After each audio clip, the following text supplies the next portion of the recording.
可是他現在還是個清潔工，這是不是說明顧西城根本沒有把他當回事兒？你說什麼？你讓你老婆當清潔工？哎呀，本来我就想逗逗她，可谁想到这樣。不過，我已經向她道歉了。我没聽錯吧，顧西城？你給一個女人道歉呢？啊？這事兒確實是我做的不對，道個歉又怎麼了？那現在怎麼樣了呀？現在我不讓她來上班，她說她在家裡無聊，非要過來。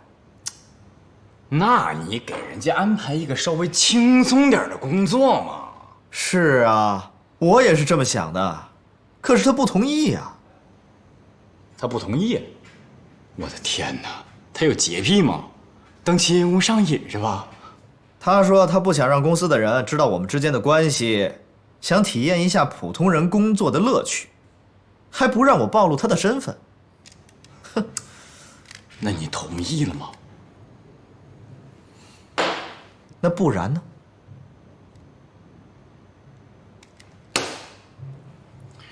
喂，上阵，都听見了嗎？沒錯，顧西城被一個女人拿住了，他對那個女人唯命是從。何小姐，馬上就可以看到全新的自己了，不要緊張啊！來，拆吧。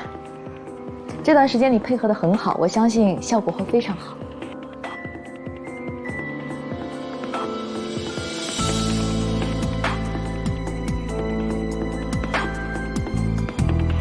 看看吧，